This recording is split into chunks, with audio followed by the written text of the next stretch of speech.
चलिए, welcome to my class. I am Shrimati Pushpalata Chaudhary. आज अपन क्या करने वाले हैं कि जो प्रेजेंट टेंस होता है वो मैं पहले ही वीडियो बना चुकी हूँ, बट प्रेजेंट टेंस में प्रॉब्लम कहाँ कहाँ आती है, कैसे उसको समझे, कैसे उसे रिकग्नाइज करें, कहाँ हैव लगाना है, कहाँ इज एम आर लगाना है, ये सारा का सारा इस वीडियो में हम कवर करने वाले हैं। तो लेट्स स्टार्ट। तो सबसे पहले तो देखेंगे क्वेश्चन आता कैसे। क्वेश्चन आता है डू एज डायरेक्टेड, मतलब जैसा कहा गया है वैसा लिखो, है ना। तो कैसा आएगा। अब सबसे पहले तो अपन को लिखना है कि कौन कौन सी फॉर्म होती है या कौन कौन सी हेल्पिंग वर्ब होती है जो do does is am are ये काम आती है ना। तो डू डज होती है एकदम प्रेजेंट सिंपल की होती है ना। इसको थोड़ा सा देख लेंगे, उसके बाद में क्लियर करेंगे। इज एम आर होती है प्रेजेंट कॉन्टिन्यूअस की होती है ना। फिर है और हैज होती है प्रेजेंट परफेक्ट की होती है, प्रेजेंट परफेक्ट की होती है। इज एम आर के साथ में आईएनजी की फॉर्म होती है, जैसे is am are plus verb की या तो फोर्थ फॉर्म ले लेंगे और डू और डज के साथ में वर्ब की फर्स्ट फॉर्म लेंगे, है। इसको और क्लियर करेंगे। फिर परफेक्ट टेंस में क्या करेंगे, हैव हैज लेंगे और वर्ब की थर्ड फॉर्म ले लेंगे। और ये प्रेजेंट परफेक्ट कॉन्टिन्यूअस के साथ हैव हैज, उसके साथ बीन और वर्ब की फोर्थ फॉर्म और सिंगुलर प्लूरल सिंस और फार ले लेंगे। तो इसको थोड़ा सा और डिटेल करते हैं। अब क्वेश्चन कैसे आएगा पहले ये समझते हैं, तभी हम उसको समझ पाएंगे, है ना, क्योंकि डायरेक्ट तो हम पढ़ चुके हैं। यहाँ देखो मैंने लिखा हुआ है ही गोज, यानी ये फिल इन द ब्लैंक्स था और फिल करना था उसको, तो ही गोज, और यहाँ पे लिखा था उसने प्रेजेंट सिंपल, ये गो लगा दिया था और ये गोज हो जाता। तो आपको यहाँ पे समझना पड़ता है कि यहाँ पे ही क्यों लगा है, क्योंकि यहाँ पे प्रेजेंट सिंपल लिखा है, पहले समझ लेंगे। तो यहाँ पे प्रेजेंट सिंपल है इसलिए अपन गो अकेला नहीं लगाएंगे, वर्ब की फिफ्थ वर्ब की फर्स्ट और फिफ्थ फॉर्म हम प्रेजेंट टेंस में यूज करते हैं, इसलिए अपने को यहाँ पे वर्ब की फिफ्थ फॉर्म लगाना है, क्योंकि ये क्या है, प्रेजेंट टेंस है, सिंपल प्रेजेंट टेंस है और सिंगुलर फॉर्म के साथ में सिंगुलर वर्ब लगती है, इसलिए अपन ने यहाँ पे गोज लगाया। इसको और क्लियर करेंगे अभी। चलिए, the family travels a lot. Family तो एक है आपकी, उसके मेंबर चाहे कितने भी हो। अ लॉट तो ट्रैवल दिया और यूज सिंपल प्रेजेंट बोल दिया है। तो यहाँ पे जो फैमिली है वहाँ पे बिल्कुल सिंगुलर का काम करे। एक फैमिली में चाहे 10 मेंबर क्यों नहीं, लेकिन अगर फैमिली आ गया है तो उसको आप एक फैमिली का दर्जा देंगे। तो फैमिली का दर्जा देंगे, इट मीन्स आपको क्या लगाना है, यहाँ पे एस लगाना। क्यों, क्योंकि वर्ब की फिफ्थ फॉर्म है। या तो हम प्रेजेंट सिंपल टेंस में वर्ब की फर्स्ट फॉर्म लगाते हैं या वर्ब की फिफ्थ फॉर्म लगाएंगे। अब चूंकि ये दोनों क्या थे, सिंगुलर थे, ये सिंगुलर सब्जेक्ट था और ये भी सिंगुलर सब्जेक्ट था, तो सिंगुलर सब्जेक्ट हमेशा क्या लेता है, सिंगुलर वर्ब लेते हैं। तो ये सिंगुलर वर्ब हो गई, ये भी सिंगुलर वर्ब हो गई, इसीलिए पहले अपन ने क्या पढ़ा, वर्ब पढ़ लिया। वर्ब की कितनी फॉर्म पढ़ाई मैंने, 5 फॉर्म पढ़ाई है। Keep, kept, kept. सपोज ये फर्स्ट फॉर्म है, ये सेकंड फॉर्म है, थर्ड फॉर्म है, फोर्थ फॉर्म है, आईएनजी। तो आपको ये पता होना चाहिए कि हम केवल प्रेजेंट सिंपल में फर्स्ट फॉर्म का यूज करेंगे, थर्ड फॉर्म का यूज करेंगे और फोर्थ फॉर्म का यूज करेंगे और फिफ्थ का। मतलब केवल हम इस यूज को नहीं कर पाएंगे कैप्ट को, बाकी चारों करेंगे, लेकिन कहाँ कहाँ करेंगे इसको अपन समझेंगे। अब देखेंगे यहाँ पे द कैट, कैट अकेली है, ध्यान से सुनो। The cat blank the dead mouse in the shed. उसने जो अपना कैट ने क्या किया था, माउस को, डेड माउस को शेड में रखा था। आपने को बोला गया है कि आपको वर्ब लेना है और यूज प्रेजेंट परफेक्ट टेंस, ये दे दिया है यूज प्रेजेंट परफेक्ट टेंस। तो सबसे पहले तो अपने को वापस जाना है कि भाई प्रेजेंट परफेक्ट की हेल्पिंग वर्ब क्या थी, हैव और हैज थी। तो हैव और हैज के लिए अपन ने हैज लगाया। क्यों हैज लगाया, क्योंकि ये जो सब्जेक्ट था वो सिंगुलर सब्जेक्ट था। Singular subject always takes singular verb, तो ये जो सिंगुलर वर्ब भी ले ली। लेकिन अब ये टेंस हमारा कौन सा बदलना था, परफेक्ट टेंस बदलना था। तो परफेक्ट टेंस में always takes verb third form, तो ये वर्ब की थर्ड फॉर्म हो गई, कीप की क्या हो गई, केप्ट हो गई, the dead mouse in the shed. तो ये हमारा यहाँ पे हो गया। बहुत क्लियर करेंगे इसको। शी प्ले माई वायलिन, वो मेरा वायलिन बजाती है। उसे प्रेजेंट सिंपल में बदलना है, सिंपल प्रेजेंट टेंस बदलना है। अब क्या यहाँ पे उसने प्ले दिया हुआ, तो क्या शी क्या है, सिंगुलर है, तो क्या प्ले यहाँ पे सही होगा, बिल्कुल भी नहीं होगा। यहाँ पे होना होगा प्लेज, ठीक है, प्लेज। आगे बढ़ेंगे। दे हैव, हाँ ये दोनों फिल इन द ब्लैंक्स पर है।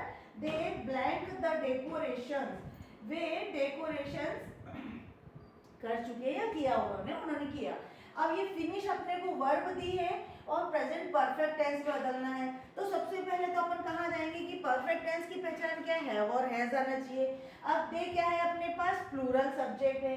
ये देखो ये जो थे ये सारे सिंगुलर सब्जेक्ट थे, लेकिन दे क्या है बहुत सारे लोग, तो सब्जेक्ट कैसा हो गया अपना, प्लूरल सब्जेक्ट हो गया। तो प्लूरल सब्जेक्ट हो तो वर्ब भी कैंसिल लेगी, प्लूरल वर्ब लेगी। तो यहाँ अपन ने हैज लगाया था क्योंकि ये सिंगुलर था, यहाँ अपन हैव लगाएंगे क्यों, क्योंकि परफेक्ट टेंस की हेल्पिंग वर्ब होती है हैव और वर्ब की थर्ड फॉर्म होती है।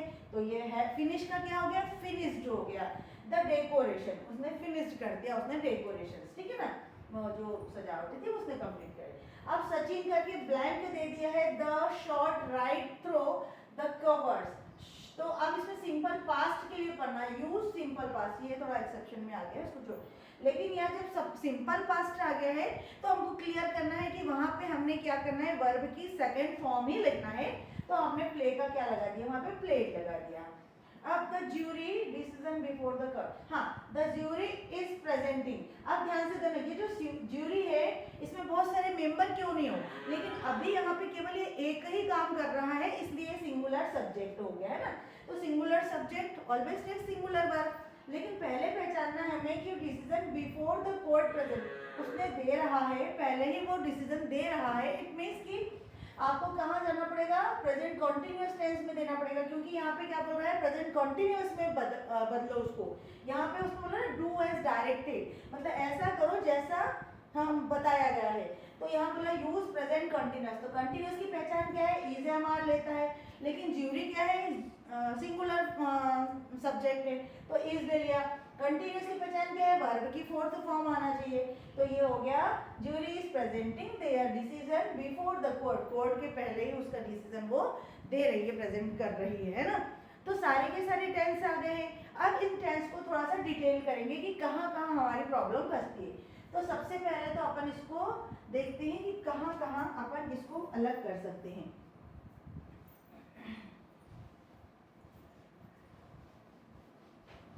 ये तो आपके फिल इन द ब्लैंक से ही एग्जाम पॉइंट ऑफ व्यू से आपको समझना पड़ेगा कि आखिर होता क्या है ना। अब इस प्रकार के क्वेश्चन आते हैं तो आपको उसको फिलअप कैसे करना है, ये जरूरी है कि आपको हर चीज बार बार देखनी पड़ेगी, थोड़ी प्रैक्टिस करनी पड़ेगी, तभी उसमें आप अच्छे से काम कर पाओगे। अब प्रैक्टिस मेक्स मैन परफेक्ट, तो उस प्रैक्टिस को करने के लिए क्या करना पड़ेगा, ऐसे कई आपको फिल इन द ब्लैंक्स लिखना पड़ेगा, कई आपको सेंटेंस लिखना पड़ेगा। घर में कुछ काम करते हैं, स्कूल में कुछ काम करते हैं, उसकी प्रैक्टिस आपको घर में लिख लिख करके करना है, बोल बोल के करना है। लिखने से आपका ग्रामेटिकल पोर्शन अच्छा हो जाएगा, बोलने से आपका स्पोकन अच्छा हो जाएगा। तो both are ready for this learning process, okay. तो इस लर्निंग प्रोसेस में आपको दोनों काम करना है। अब देखो इसको हम कैसे समझेंगे, सबसे पहले चलते हैं अपन प्रेजेंट सिंपल। हमेशा आपको ध्यान रखना, वैसे मैंने इसका बिल्कुल जो सिंपल वीडियो होता है ना बिगनर्स का, वो वीडियो मैं पहले बना दी हूँ, मैं इसमें लिंक दे दूंगी, तो वो आप उसमें से देख सकते हो, ठीक है।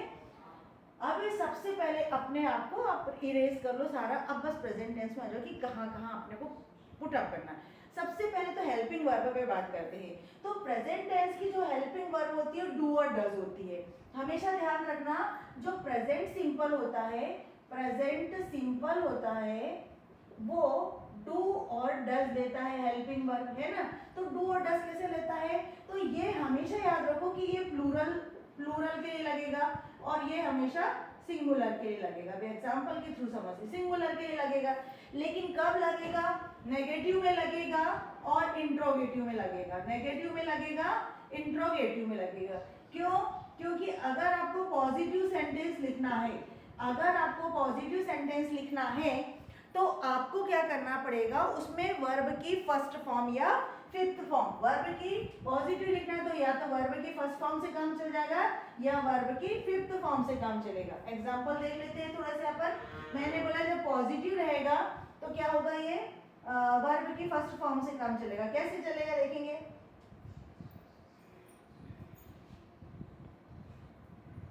कैसे चलेगा ये देख लेंगे पहले अपन। जैसे मैंने बोला आई, अब आई तो एक्सेप्शन में, भले ही हम सिंगल की बात करते हैं लेकिन एक्सेप्शन भी होती।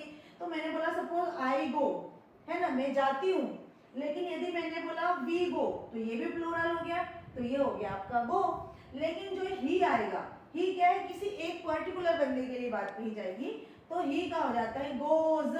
क्यों गोज लगाया, मैंने बताया कि जब आप प्रेजेंट सिंपल टेंस की बात करते हो तो गोज या ईएस या एस या वर्ब की फिफ्थ फॉर्म ध्यान रखेंगे। अगर आपने कभी ऐसा देखा होगा तो ये भी सही है, या डायरेक्ट आपने वर्ब की फिफ्थ फॉर्म कर दी तो ये भी सही है ना। फिफ्थ फॉर्म का मतलब होता है एस और ई एस लगाना। अब अकॉर्डिंग टू वर्ब के जब वर्ब पढ़ाया था तो समझा दिया था, है ना। अब चूंकि ये ओ है तो इसलिए हमने यहाँ पे ई एस लगा दिया, तो ही गोज लगा दिया। तो ये जो शी है ये भी सिंगुलर है, ये इट है ये भी सिंगुलर है, कोई एनिमल है वो भी सिंगुलर है, किसी का पर्टिकुलर नाम है, सपोज यहाँ पे रानू है, ये किसी का पर्टिकुलर नाम है, तो ये सारे के सारे क्या हो गए, ये सिंगुलर वर्ब। तो ये सिंगुलर सब्जेक्ट क्या लेके आएगा, गोज लेके आएगा। क्या लेके आएगा, गोज लेके आएगा। और लेकिन ये सारे क्या लेके आएंगे, गो लेके आएंगे। क्यों, क्योंकि singular subject always takes singular verb. जो वर्ब की फिफ्थ फॉर्म है या एस या ईएस फॉर्म है, इसको हम हमेशा सिंगुलर सब्जेक्ट के साथ में लगाते हैं।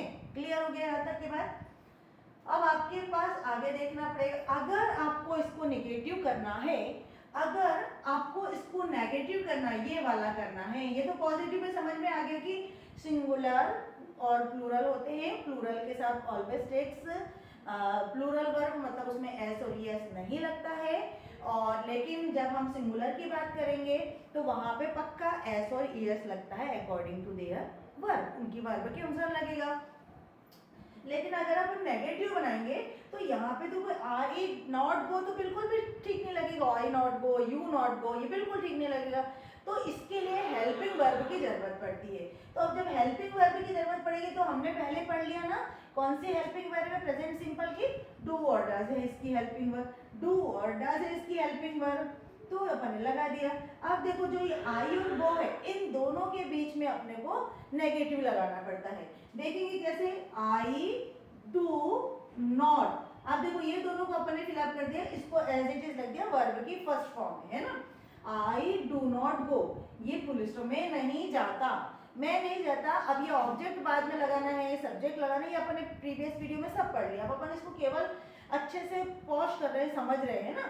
अगर अपन ने बोला कि I do not go to college या गो टू स्कूल कर लो, अभी आप स्कूल के स्टूडेंट हो, आप स्कूल कर लो, तो आप स्कूल लगाओगे, आगे आपने ऑब्जेक्ट लगाया, क्या लगाया, अदर वर्ड लगाया, कॉम्प्लीमेंट लगाई, अपन ने प्रीवियस वीडियो में सब पढ़ा दिया, ठीक है। अपन देखो वी भी चूंकि प्लूरल है, यहाँ पे एस लगाया था कि बिल्कुल नहीं लगाया था, इट मीन्स ये सिंगुलर नहीं था, तो यहाँ पे भी हमें सिंगुलर वर्ब को यूज नहीं करना है, इसके साथ भी हमें ये डू ही हेल्पिंग वर्ब को लगाना है। लेकिन नेगेटिव बनाना है तो नेगेटिव बनाने के लिए नॉट लगा देंगे अपन। We do not go to school, हम स्कूल नहीं जाते, हम स्कूल नहीं जाते। बिल्कुल पूरे के पूरे जो डाउट्स है वो सारे क्लियर हो जाएंगे। लेकिन अब वहीं पे हम जब बात करते हैं ही शी इट और कोई पर्सन का नाम है रानू, तो वहां पे तो अपन ने गोज लगाया था, यानी इट मींस गो के साथ गो वर्ब की फर्स्ट फॉर्म थी ना, ये वाली वर्ब की फर्स्ट फॉर्म थी, तो एस ई एस लगाया था। कहीं एस लगाते हैं, रीड्स है तो रीड्स एस लगा देंगे, तो यहाँ क्यों लगाया था, ये सिंगुलर थे। तो सेम ऐसा ही इसका नेगेटिव बनाने के लिए भी हमें करना पड़ेगा। जब हम नेगेटिव बनाएंगे तो शी ई एस ना लगा करके हम डज लगाएंगे, शी मैंने बताया था ये सिंगुलर के लिए यूज करते हैं, ये प्लूरल के लिए यूज करते हैं।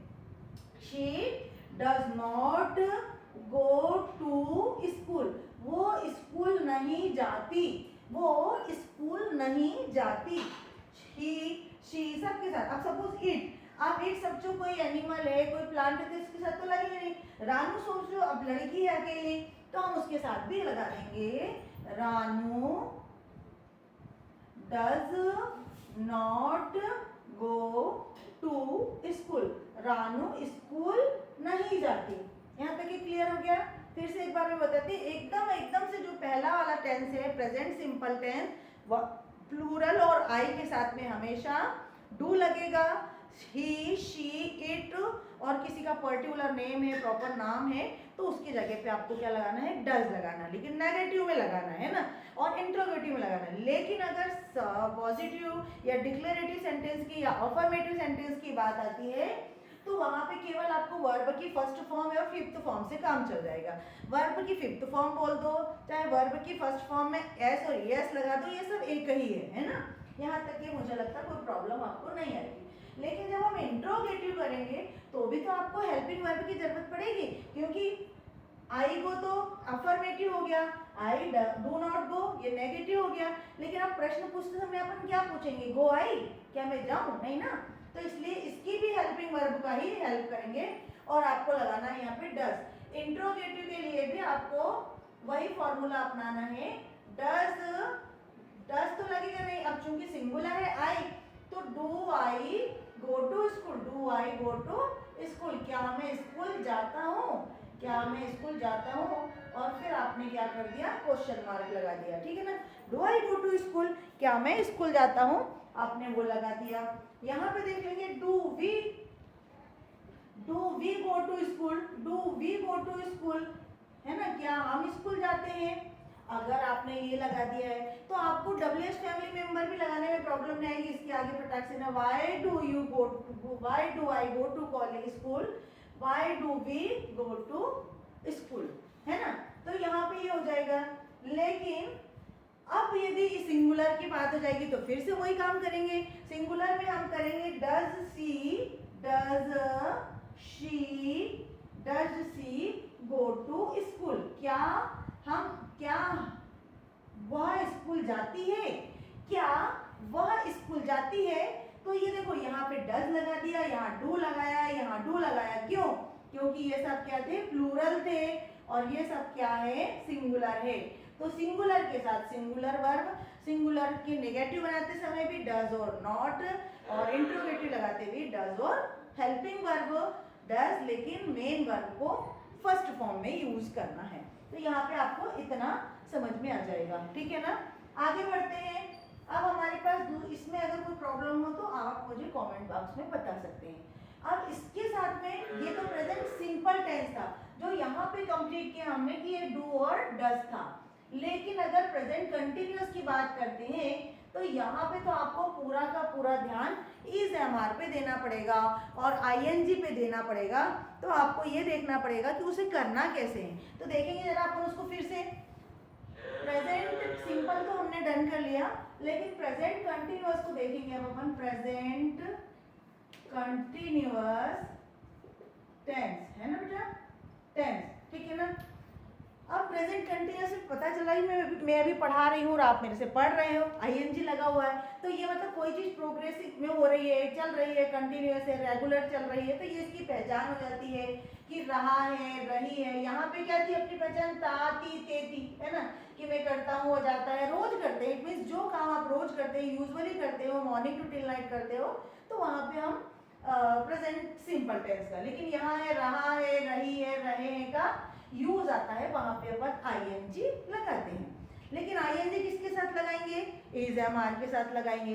लेकिन एक चीज और क्लियर कर दूं मैं यहाँ पे कि अगर कहीं पे और आईएनजी फॉर्म आता है तो जरूरी नहीं है कि वहां पे रहा है, रही है का सेंस आएगा ही आएगा। फिर से बोलती हूँ मैं कि यहाँ पे तो देखो, यदि मैंने बोला है I am teaching, I am teaching, अब मैंने ये बता दिया कि मैं पढ़ा रही हूँ, लेकिन मैंने कहीं और इसको पढ़ा हुआ आईएनजी फॉर्म में देखा, तो वहां पे आपको बिल्कुल कंफ्यूजन नहीं होना चाहिए कि मैम ये वर्ब का सेंटेंस है कि क्या है। अब यदि मैंने लिख दिया यहाँ पे TEACHING, teaching is my passion, देखो बिल्कुल भी नहीं घबराना आपको कि मैम यहाँ पे भी तो टीचिंग लगा है, यहाँ पे भी तो इज लगा है। तो वहां पे क्यों नहीं घबराना है कि यदि इज एम आर के बाद आईएनजी फॉर्म आया है, फिर से बोलती हूँ मैं, ए सब्जेक्ट के बाद में इज एम आर आया है और आईएनजी फॉर्म आया है, तो क्या होगा, कहा कर रहा है, रही है, रहे का मीनिंग आएगा।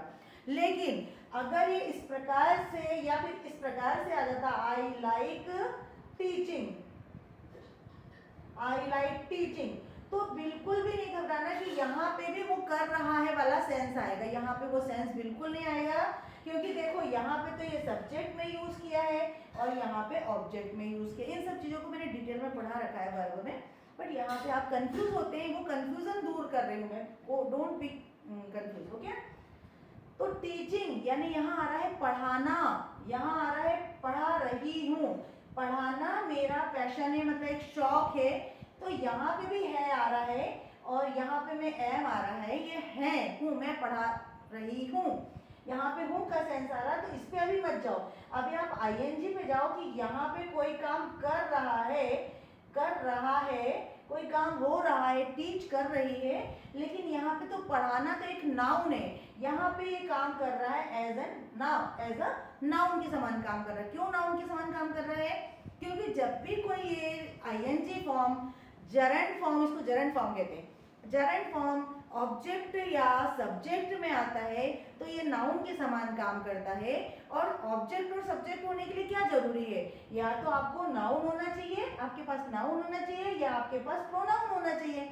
तो यहाँ पे देखो ये जो आई है वो प्रोनाउन हो गया, ये जो टीचिंग है पढ़ाना, पढ़ाना एक नाउन हो गया, तो ये सब्जेक्ट हो गया, ठीक है ना। यहाँ पे भले ही हेल्पिंग वर्ब है तो ये यहाँ पे आपकी मेन वर्ब हो गई, क्योंकि ये नाउन था तो ये नाउन के लिए वर्ब आ गई, माय पैशन। तो यहाँ पे रही है का सेंस कभी मत करना, तो ये कंफ्यूजन मुझे लगता है क्रिएट नहीं होगा, अब नहीं क्रिएट होगा।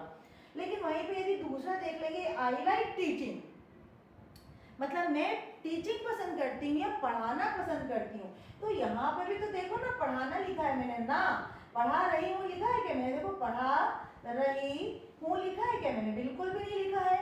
यानी मुझे पसंद है, मैं पसंद करती हूँ, या मुझे पसंद है पढ़ाना, ना लगा है, इट मीन्स ये भी आपका आईएनजी फॉर्म है, आईएनजी फॉर्म है, और आईएनजी के साथ इज लगा करके या एम लगा करके या आर लगा के कर रहा हूँ का सेंस नहीं आ रहा है, इट मीन्स ये भी आपका नाउन हो गया। और ये ऑब्जेक्ट में आ गया, यहाँ पे शुरू में था सब्जेक्ट में था, यहाँ पे ये ऑब्जेक्ट में आ गया। तो यहाँ पे ऑब्जेक्ट में होने के लिए भी क्या जरूरी है? नाउन या प्रोनाउन होना जरूरी है। तो ये ऑब्जेक्ट में भी यहाँ पे टीचिंग हो गया, तो ये भी आपका मीनिंग कभी नहीं बताएगा कि मैं कर रहा हूँ। तो इस तरह का कभी आपके पास वर्ड आ जाते हैं तो आपको इनको देख के घबराना नहीं कि ये प्रेजेंट का सेंटेंस है और इसमें इज एम आर लगा हुआ है ना। क्लियर हो गया?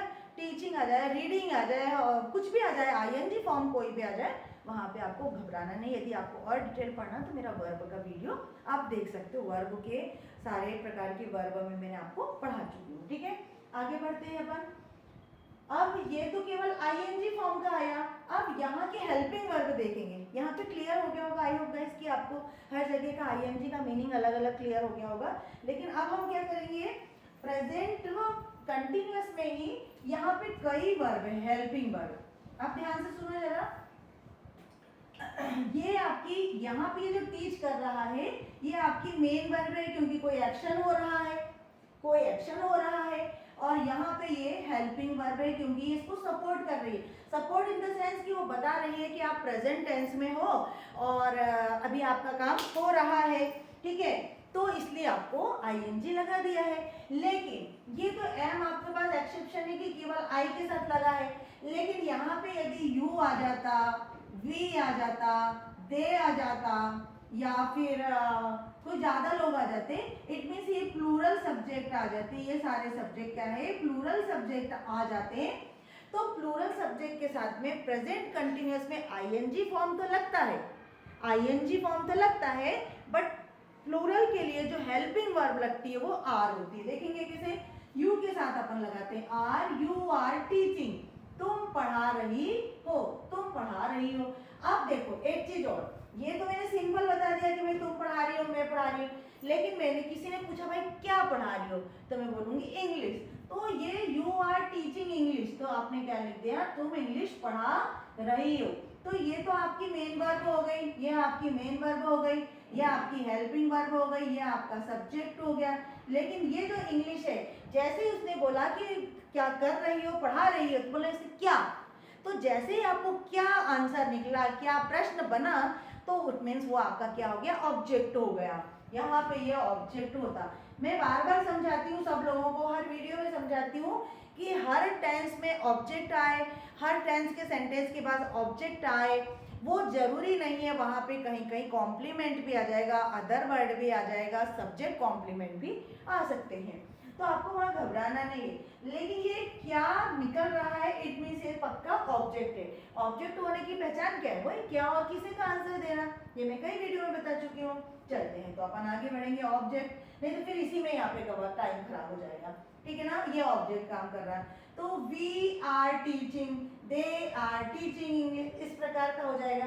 लेकिन अगर अपने पास ही आ गया, शी आ गया और इट आ गया और किसी पर्टिकुलर बंदे का नाम आ गया, तो ये क्या है बेटा, सिंगुलर सब्जेक्ट। ये मैंने बता दिया कि यहाँ पे केवल एक एक की ही बात हो रही है, एक एक की ही बात हो रही है, तो आईएनजी तो लगेगा, लेकिन आईएनजी के साथ लग जाता इज, ये यहाँ पे इज लग जाएगा।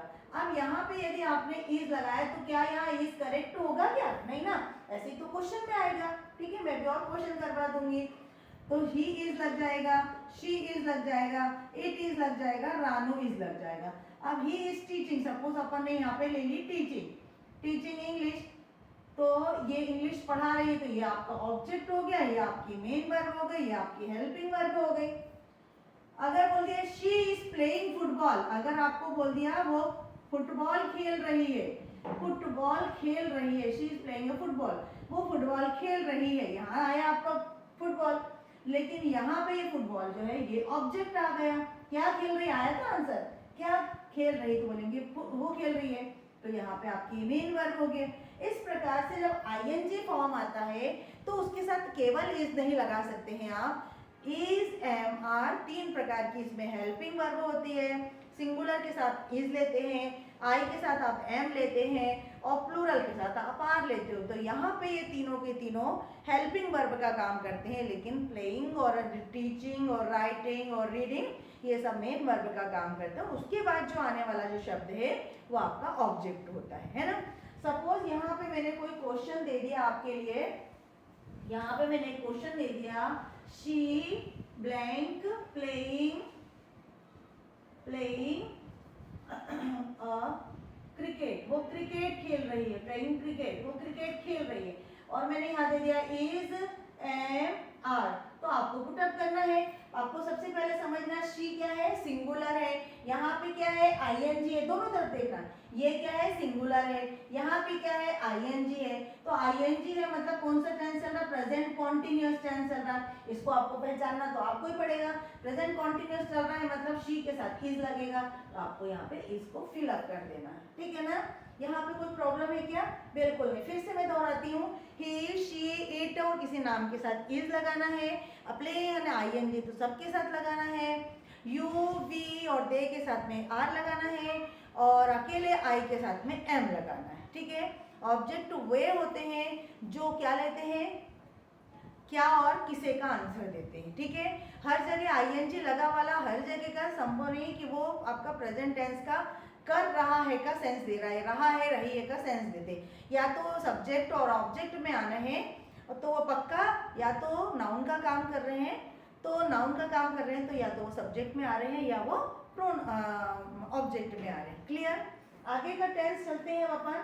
आगे का टेंस अपना रह जाता है परफेक्ट टेंस। तीसरा टेंस हमारा आता है परफेक्ट टेंस।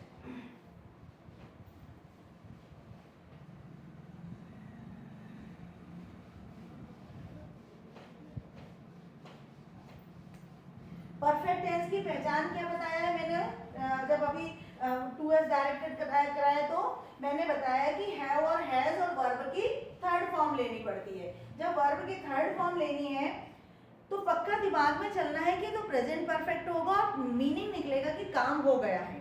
अब काम हो गया इन द सेंस ये नहीं कि भाई मैं तो सुबह जागी, तो मैं नहीं बोलूंगी आई हैव वॉकअप, मैं बिल्कुल नहीं बोलूंगी ऐसा, क्योंकि आई हैव वॉकअप गलत हो जाएगा, हर जगह का एक रूल है।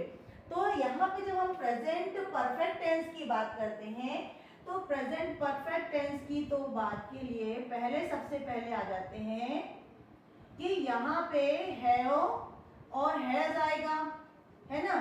सिंगुलर में आ जाएगा आपका हैज, सिंगुलर और प्लूरल तो अब मुझे लगता है कि उम्मीद है कि आप समझ गए होंगे, और प्लूरल में आ जाएगा, हैव में आ जाएगा आपकी प्लूरल, क्योंकि ये प्लूरल वर्ब है और ये सिंगुलर वर्ब है ना। तो प्लूरल वर्ब है तो प्लूरल नाउन के साथ आएगी, और सिंगुलर वर्ब है तो सिंगुलर नाउन की जगह पे आएगी, ठीक है, या सब्जेक्ट, या फिर इसको सब्जेक्ट कह लेंगे तो ज्यादा अच्छा रहेगा। लेकिन इसके साथ में ये प्रेजेंट परफेक्ट टेंस है तो पहचाने की वर्ब की थर्ड फॉर्म आती है, जिसे हम पास्ट पार्टिसिपल फॉर्म कहते हैं, उस फॉर्म को हम यूज करते हैं। इसीलिए हम पहले वर्ब पढ़ते हैं फिर हम टेंस पढ़ते हैं, तो हमको बहुत जल्दी समझ में आता है। अब देखेंगे अपन ये क्या होता है। अगर मैंने बोला कि मैं कमरे में आई, ध्यान से सुनना, मैंने बोला मैं कमरे में आई, तो मैं सीधे बोलूंगी आई केम, मैं आई। लेकिन अगर मैंने बोला कि मैं यहाँ आ चुकी हूँ, और इसका मैं आ भी चुकी हूँ और मेरा असर अभी तक है, आने का असर अभी तक है, जो एक्शन मैं कर रही हूँ उसका एक्शन अभी भी असर दिख रहा है, तो वहां पे अपन इस वर्ब का उपयोग करते हैं। मतलब बिल्कुल अभी अभी अपन ने काम खत्म किया है। नाउ मतलब कुछ पहचान ऐसी होती है, जैसे आई हैव कम रिसेंटली, मैं बिल्कुल अभी अभी आई हूँ और अभी प्रेजेंट भी हूँ। तो ये ध्यान रखना है कि ये वाला जो टेंस होता है कभी भी पहले से चलता है और ये अभी चल रहा है, या बिल्कुल अब खत्म भी हुआ तो उसका असर है। यदि वो खत्म भी, आई हैव कम, मैं आ चुकी हूँ कमरे में, लेकिन उसका असर अभी है ना, कम हूं ना, मैं हूं ना यहाँ पर, तो इट मीन्स कि जब पास्ट से कोई काम शुरू हुआ है और प्रेजेंट में खत्म हुआ है, लेकिन अभी रिसेंटली हुआ है, लेकिन उसका असर अभी भी है, वहां पे हम इस यूज का करते हैं ना। जैसे अपन ने बोला कि I have come recently, I have taught recently, मैंने अभी अभी पढ़ाया। तो इस प्रकार का जब सेंटेंस बनेगा तो हम वहाँ पे रिसेंटली जैसे कुछ शब्द है, यट लग जाता है, आपने खाना खाया तो बोलेंगे नॉट येट, अभी नहीं खाया, अभी तक नहीं खाया।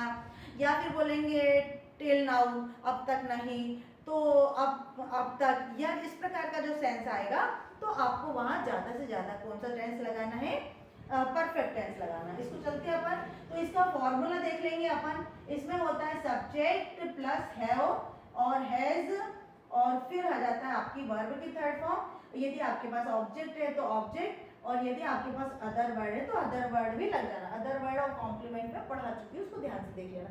ऑब्जेक्ट का तो एक ही मीनिंग है कि वो या तो क्या लेता है या कैसे लेता है, ठीक है। चलिए आगे देखेंगे अपन पहले अपन आई के साथ काम करते हैं। अब आई मैंने बताया ना, हर बार एक्सेप्शन होगा कि भले हम अकेले के लिए बात करते हैं लेकिन उसका अलग मीनिंग होता है। ये प्लूरल में लिया जा रहा है ना। I have done my work, I have done my work. देखो मैंने ये बताया आपको कि मैं तो हैव क्या, तो ये आपकी हेल्पिंग वर्ब हो गई। डू की थर्ड फॉर्म होती है डन, डू की थर्ड फॉर्म होती है डन, तो ये आपकी वर्ब की थर्ड फॉर्म हो गई। इट मींस ये आपकी क्या हो गई, मेन वर्ब हो गई, ये आपकी हेल्पिंग वर्ब हो गई। अब ये देखो मैंने मेरा काम कर दिया, वर्क क्या है आपका, नाउन है। ये माय वर्क मतलब ये भले ही एडजेक्टिव, लेकिन ये मेरा वर्क है, मतलब उसके बारे में वो बाद में पढ़ाएंगे। आई हैव डन, मैं कर चुकी हूँ, तो क्या, तो ये आपका ऑब्जेक्ट हो गया, ये आपका ऑब्जेक्ट हो गया, ठीक है ना। फिर से क्या का आंसर निकला, तो ये ऑब्जेक्ट हो गया। कौन सी फॉर्म ली अपन ने परफेक्ट टेंस में, वर्ब की थर्ड फॉर्म ली। कौन सी वर्ब ली, हेल्पिंग वर्ब, हैव या हैज ली। तो अपन यहाँ पे एक और देखेंगे। अब यू देख लेंगे, तो यू तो आपको पता है कि प्लूरल होता है, तो प्लूरल के साथ कौन सी हेल्पिंग वर्ब लेंगे अपन, हैव ले लेंगे, ठीक है ना। यू हैव, अब मूवी देख रहे हैं या कुछ देख रहे तो वॉच कर लो, तो वॉच की थर्ड फॉर्म कौन सी हो गई, वॉच्ड हो गई, WATCHED, watched. You have watched mobile, mobile watched किया आपने, यू हैव वॉच्ड मोबाइल, तो वॉच्ड क्या हो गई, वर्ब की थर्ड फॉर्म हो गई। तो ये क्या हो गई यहाँ पे, मेन वर्ब हो गई। ये क्या हो गई आपकी हेल्पिंग वर्ब हो गई। यू क्या हो गया आपका, सब्जेक्ट हो गया।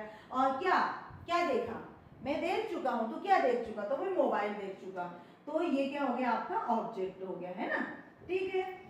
अब ये तो यहाँ पे भी हैव आया, यहाँ पे भी हैव आया, मतलब ये प्लूरल सब्जेक्ट हो गए, प्लूरल सब्जेक्ट के साथ ले लिया। लेकिन यदि आपके पास ही आ गया या शी आ गया या इट आ गया या किसी का पर्टिकुलर नाम आ गया, तो वो तो आपके लिए सिंगुलर सब्जेक्ट है। तो सिंगुलर सब्जेक्ट है तो कौन सी वर्ब लेंगे, सिंगुलर वर्ब लेंगे। ही हैज यानी सिंगुलर, ये देखो सिंगुलर वर्ब हो गई। अब ही हैज डन, सपोज हमने यही की ले ली, ही हैज डन, तो वर्ब की क्या हो गई, थर्ड फॉर्म हो गई, मेन वर्ब हो गई। He has done his work, वो उसका काम कर चुका है, ये आपका ऑब्जेक्ट आ गया, ठीक है ना। यानी काम अभी अभी खत्म हुआ है, he has done, वो अपना काम कर चुका है, उसका असर अभी भी चल रहा है। तो she ऐसे शी के साथ भी क्या कर लेंगे, शी हैज आ जाएगा, इट हैज आ जाएगा, रानू हैज आ जाएगा और वर्ब की थर्ड फॉर्म आएगी। ठीक है, यहाँ तक की कोई प्रॉब्लम। अब कुछ चीजें पहचान बता देती हूँ मैं आपको। अच्छा, इसका निगेटिव बनाने के लिए भी आपको ध्यान रखना पड़ेगा, चाहे इसका निगेटिव बनाओ चाहे इसका इंट्रोगेटिव बनाओ, सब में आपको वर्ब की थर्ड फॉर्म लगेगी, सब में आपको वर्ब की थर्ड फॉर्म लगेगी। लेकिन अगर आप ज्यादातर क्वेश्चन कैसे बनते हैं, ध्यान से सुन लो। पहला क्वेश्चन आपका सपोज आ जाता है यहाँ पर, ही has washed his cloth। आप ध्यान से देखो, यहाँ पे washed आया, यहाँ पे washed आया, इट मीन्स बिल्कुल दिमाग लगा लेना है कि जब प्रेजेंट टेंस की बात आ रही है और वर्ब की थर्ड फॉर्म लिखी, अगर वर्ब की सेकंड फॉर्म होती तो यहाँ होती। इट मीन्स कोई ना कोई हेल्पिंग वर्ब यहाँ मांग रहा है और वर्ब की जो थर्ड फॉर्म है तीसरे वर्ड में आ रही है, तो आपको यहाँ बिल्कुल आंख बंद करके याद कर लेना चाहिए कि या तो यहाँ पे हैव होगा या हैज होगा। तो हैव क्यों नहीं होगा और हैज क्यों होगा बताओ, क्योंकि ये सिंगुलर सब्जेक्ट है तो सिंगुलर वर्ब भी लेगा। सपोज आपको ये दो ऑप्शन ऑलरेडी दे रखे हैं और बोला गया है कि दे हैव कम हियर, वो यहाँ आ चुके हैं, तो यहाँ पे बिल्कुल भी नहीं समझना COME है तो मैम ने वर्ब की फर्स्ट फॉर्म लिखी होगी, ये बिल्कुल वर्ब की फर्स्ट फॉर्म नहीं है। कम की तीनों फॉर्म लिख देती हूँ मैं, कम, केम और कम, है ना, प्रोनाउंसिएशन भी वैसे ही रहेगा, ये वर्ब आपकी चेंज है, बाकी वही है। तो यहाँ पे वर्ब की फिफ्थ फॉर्म यानी थर्ड फॉर्म ले रही हूँ मैं, है ना, फिफ्थ फॉर्म तो इस वाली हो जाएगी। तो दे प्लूरल है, प्लूरल यानी ज्यादा लोगों की बात हो गई, तो आपके पास आ जाएगा यहाँ पे हैव, HAV। तो इस प्रकार के क्वेश्चन आपको मिलेंगे जिसको आपको बार बार से करना है।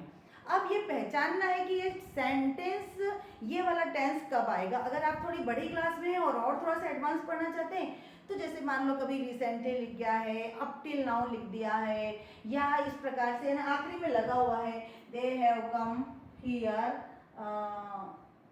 वो हम आ चुके हैं, तो यहाँ तो कोई प्रॉब्लम नहीं। लेकिन not work, they have come recently, वे रिसेंटली आ चुके हैं, दे हैव कम अभी अभी आ चुके हैं। जब अभी अभी आ चुके कम सेंस आएगा तो आपको यहाँ पे ये वाला टेंस लगाना है, ठीक है ना। लेकिन आपको ये जरूर देखना है कि आप इस टेंस की पहचान है, वैसे तो मोस्ट ऑफ टाइम नहीं लगाते स्कूल लेवल पे, बट यदि रिसेंटली लगा हुआ है, जस्ट नाउ लगा हुआ है, ऑलरेडी लगा हुआ है, येट लगा हुआ है, जैसे बोलते हैं ना आपने खाना खा लिया कि not, I haven't taken food yet, अभी तक नहीं, तो I have never seen such types of student, such types of, इस प्रकार से आपको लिखना है। सो फॉर, अब तक, तब आपको कौन सा टेंस यूज करना है, ये परफेक्ट टेंस, ठीक है ना। लेकिन एक चीज और अपन भूल गए थे प्रेजेंट कंटिन्यूअस में, कि प्रेजेंट कंटिन्यूअस में इज एम आर के साथ तो अपन ING लगाते हैं, जरूरी है ING, लेकिन कहाँ हमको ING लगाना था कहाँ नहीं, ये भी हमने सीख लिया। लेकिन कुछ ऐसी स्टेटिव वर्ब होती है जिनके साथ आपको बिल्कुल कभी कभी नहीं आपको ING लगाना है, और यदि बाय चांस वो ING लगा हुआ वर्ड आपको लगता है तो डेफिनेटली वो इज एम आर के बाद तो बिल्कुल नहीं होगा, और यदि होगा तो उसका मीनिंग अलग हो जाएगा। जैसे मैंने बताया था ना कि टीचिंग इज माई हॉबी, ये बताया था, लेकिन फिर भी कुछ चीज़ ऐसी तो हेयरिंग हो गया, नोइंग हो गया, ये आपको कभी भी प्रेजेंट कंटिन्यूअस टेंस में यूज नहीं करना है, जहाँ पे उसका मेन मीनिंग वही होता है। जैसे कि नो यानी होता है जानना, अपीयरेंस होता है दिखना, हैव यानी होता है पोजेशन। तो इस प्रकार के जब जो मेन मीनिंग को हट करके अगर कुछ है तो वहाँ पे उसको ING नहीं लगाना। देखेंगे कैसे, जैसे स्टेटिव वर्ब होती है ना, नो होती है तो नो में हम ING नहीं पुटअप कर सकते हैं ना। हैव होती है, हैव यानी पोजीशन, हैविंग हम नहीं लगा सकते। इज एम आर के साथ बोल रही हूँ, जब कभी किसी दूसरे में होगा तो वहाँ पे उसका मीनिंग अलग हो जाएगा। लाइकिंग में हम अपन ING प्रेजेंट कंटिन्यूअस टेंस में नहीं लगाएंगे। हैविंग मतलब लेना, हेयरिंग, ये हेयरिंग है, हेयरिंग मतलब होता है सुनना, तो आई एम हेयरिंग यू बिल्कुल भी नहीं बोलना है। तो हेयरिंग यानी एक्चुअली सब चीज़ें ना थोड़ा सा इनका चेंज अलग आता है। हेयरिंग मतलब होता है कोर्ट में कोई सुनवाई होती है, उसका मीनिंग अलग हो जाता है, ठीक है। अब having, I am having lunch हो जाएगा, मैं लंच कर रहा हूँ, लेकिन I am having a car, I am having a pen, I am having T shirt, ये बिल्कुल नहीं होगा, तो बिल्कुल भी नहीं लिखना है वहाँ पे हैविंग। अपीयरिंग भी बिल्कुल नहीं कि वो अपीयर हो रही है, ये बिल्कुल नहीं करना है ना।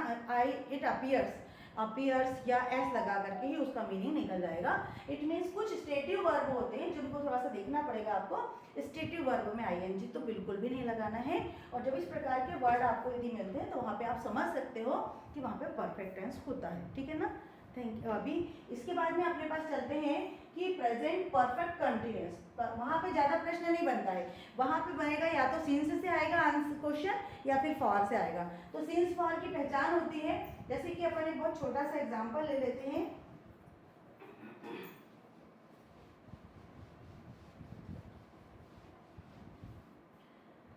अब आ जाता है अपने पास प्रेजेंट परफेक्ट और फिर कंटिन्यूअस टेंस, है ना।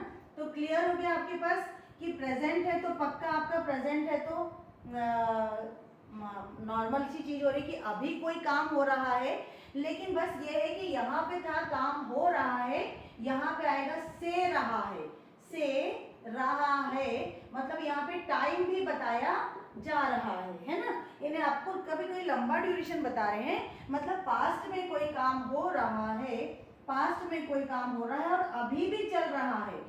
इट्स गोइंग ऑन यानी ये चल रहा है, अभी भी मूव है यानी ये चल ही रहा है, तब हम इसका यूज करते हैं, है ना। तो ज्यादा कठिन ये बिल्कुल भी नहीं। अब पहचान देखो, प्रेजेंट है तो समझ जाओ, परफेक्ट है तो है और हैज तो आ ही रहा होगा, है ना। फिर कंटिन्यूअस है तो बिल्कुल वर्ब की फोर्थ फॉर्म तो आएगी, और प्रेजेंट परफेक्ट तो अब परफेक्ट है तो हैव हैज के साथ में बीन वर्ब की थर्ड फॉर्म भी आती है, और वर्ब की फोर्थ फॉर्म कंटिन्यूअस की पहचान है। थोड़ा सा एक बार एग्जांपल के थ्रू देखेंगे तो जल्दी समझ में आए। देखो जैसे मैंने बोला आई मैं पढ़ा रही हूँ 10 सालों से, ऐसे यदि मेरे को बोलना तो आई एम टीचिंग, तो ये है टीचिंग, मैं पढ़ा रही हूँ, मैं पढ़ा रही हूँ। इट मीन्स यहाँ पे मैं ये नहीं बोल सकती हूँ कि सिंस या फिर फॉर, सिंस या फॉर, सिंस अगर आता है 99 या 10 ईयर्स, यहाँ पे मैं ऐसा नहीं बोल सकती हूँ। क्यों? क्योंकि ये एम कभी भी टाइम को शो नहीं कर रहा, ये अभी की कंटिन्यूटी को बता रहा है। अगर हमको बताना है से, मैं पढ़ा रही हूँ से, तो हम इसको बोलेंगे I have been teaching, I have been teaching here, मैं यहाँ पढ़ा रही हूँ फॉर 10 ईयर्स, फॉर 10 ईयर्स, मैं 10 सालों से पढ़ा रही हूँ, मैं यहाँ पे 10 सालों से पढ़ा रही हूँ। लेकिन यहाँ पे यदि आपने ये लगा दिया तो ये गलत हो जाएगा, और यही वाला इसी टाइप का आपका जो एग्जाम में एग्जाम्पल आते हैं वो ऐसे ही आते हैं। तो आपको यहाँ पे बिल्कुल करेक्ट पहचान लेना है कि ये सिंपल प्रेजेंट कंटिन्यूअस है और ये परफेक्ट कंटिन्यूअस है, प्रेजेंट परफेक्ट कंटिन्यूअस है, और प्रेजेंट परफेक्ट कंटिन्यूअस की पहचान है हैव बीन या हैज बीन। तो आपको जब यहाँ पे ऐसे क्वेश्चन आएंगे, या तो हैव बीन आ जाएगा या हैज बीन आ जाएगा या फिर फॉर आ जाएगा, तो आपको क्या देखना है, इसमें ज्यादातर क्वेश्चन कैसे बनते हैं, यही वाले बनते हैं, या तो फॉर आ जाएगा या सिंस आ जाएगा। अब मैं एक सेंटेंस और लिख रही हूँ, I have been teaching since 99, ठीक है, मैं 99 से पढ़ा रही हूँ। इट मीन्स मैंने पर्टिकुलर टाइम बता दिया, पर्टिकुलर टाइम बताने के लिए आपको सिंस लगाना पड़ेगा, चाहे ड्यूरेशन वाला टाइम होगा तो आपको फॉर लगाना पड़ेगा। यानी पॉइंट ऑफ टाइम के लिए आपको क्या लगाना पड़ेगा, पॉइंट ऑफ टाइम। आपने यदि कोई पर्टिकुलर टाइम बता दिया है वहां पे आपको सिंस लगाना पड़ेगा। जैसे मैंने बोल दिया अगस्त से, मैंने बोला 6 मई से, तो मैंने बोला 99 से, ठीक है। तो इस प्रकार से जब पर्टिकुलर टाइम बताया गया, परफेक्ट टाइम बता दिया, तो आपको वहाँ सिंस लगाना है। और यही वाला एग्जाम्पल ज्यादातर एग्जाम्पल नोट मतलब फिल इन द ब्लैंक्स इसी पे से आएंगे कि आप उसको पहचान पा रहे हो कि नहीं। या तो इस प्रकार का आएगा, या फिर आपको अगर पॉइंट ड्यूरेशन ऑफ टाइम दे दिया है तो क्या आएगा, ड्यूरेशन ऑफ टाइम आता है तो आपको वहाँ पे फॉर लगाना है। तो इस प्रकार से फिर इन द ब्लैंक्स में आ जाएंगे। या फिर आपको लगाया गया कि डू एज डायरेक्ट, तो आपने आई एम टीचिंग दे दिया है और आपको बता दिया है कि आपको इसको करना है convert into present perfect continuous, तो आपको एम हटा करके आई हैव बीन करना पड़ेगा, है ना, तब आपको सेंटेंस बनेगा। सिंस और फॉर आपने लगाया है मैटर नहीं करता, बट यदि से रहा है, से पढ़ रहे हैं, से लिख रहे हैं, से, तो आपको वहाँ पे हैव बीन का ही यूज करना है। तो आई होप गाइस आपको ये समझ में आया होगा। कोशिश की है मैंने सब कुछ कि आपको यहाँ पे हाँ, लेकिन यदि ही होगा तो ये ही होगा तो यहाँ पे भी वही नियम लगेगा, ही हैज बीन रीडिंग, वो पढ़ रहा है, तो यहाँ पे तो वही मीनिंग निकलेगा, सिंगुलर चलेगा। He has been reading book, reading a book, वो एक पुस्तक पढ़ रही है, for many hours, for many hours, कई घंटों से पढ़ रही, मेनी आवर्स, कई घंटों से पढ़ रही है ना। लेकिन यदि मैंने बोला he has been reading a book since 2 o'clock, वो 2 बजे से पढ़ रही है, तो आपको क्या लगाना पड़ेगा वहां पे, सिंस लगाना, मतलब पॉइंट ऑफ टाइम के लिए आपको सिंस लगाना है और ड्यूरेशन के लिए आपको हमेशा क्या लगाना है, फॉर लगाना। ठीक है, आई होप गाइस कोशिश की है मैंने समझाने की कि एक ही वीडियो में पूरे प्रेजेंट टेंस को समझ ले, कहाँ कहाँ आपको ज़्यादा प्रॉब्लम आती। फिर से एक बार थोड़ा और भी ले लेते। जो सिंपल टेंस था, एस और यस की प्रॉब्लम आ रही थी, तो ही शी इट के साथ एस लगाना है, बाकी सबके साथ एस नहीं लगाना है वर्ब के साथ। लेकिन नेगेटिव और इंट्रोगेटिव करते हैं तो डू और डज की हेल्पिंग वर्ब होती है। वहीं पे अगर कंटिन्यूस में बात करते हैं तो इज एम आर आपके साथ आएगा, आईएनजी फॉर्म आएगी। लेकिन कुछ आईएनजी फॉर्म का हम यूज़ नहीं करते हैं जो स्टेटिव वर्ब में होती है। तीसरा देख लेते हैं हम कि परफेक्ट टेंस की जो हेल्पिंग वर्ब होती है वो हैव हैज़ होती है, सिंगुलर की हमेशा हैज़ होती है, प्लूरल की हमेशा हैव होती है, और वर्ब की थर्ड फॉर्म होती है। तो कोई भी एक्शन वर्ब यदि हम लेते हैं तो उसकी वर्ब की थर्ड फॉर्म का यूज़ करते हैं। ज़्यादातर पहचान के लिए मैंने आपको बता दिया, जस्ट नाउ लग गया है, रिसेंटली लग गया है, ऑलरेडी लग गया है, एवर लग गया है, नेवर लग गया है, तो बिल्कुल आँख बंद करके आप उसको प्रेजेंट परफेक्ट टेंस में लिख सकते हो। फिर आपके पास प्रेजेंट कंटिन्यूअस टेंस आ जाता है, तो हैव बीन और हैज़ बीन तो ऑलरेडी आपको लगा हुआ है, लेकिन वहाँ पे साथ में वर्ब की फोर्थ फॉर्म लग जाएगी, मतलब आईएनजी फॉर्म लगेगी। लेकिन सबसे बड़ा अंतर ये है कि इसमें सिंस और फॉर का यूज़ होता है। सिंस होता है पर्टिकुलर टाइम के लिए, पॉइंट ऑफ टाइम के लिए, लेकिन फॉर होता है ड्यूरेशन के लिए। तो इस तरह से प्रेजेंट टेंस आपका लगभग कंप्लीट हो गया है। और कोशिश कीजिए, बार बार प्रैक्टिस कीजिए, तो ये टेंस में आपको कभी भी कोई गलती नहीं होगी। ज़्यादा से ज़्यादा फिल इन द ब्लैंक्स भरने की कोशिश करो जैसे वो क्वेश्चन में आते हैं, और आप इस पर अच्छे से कमांड कर सकते हो। Thank you for watching.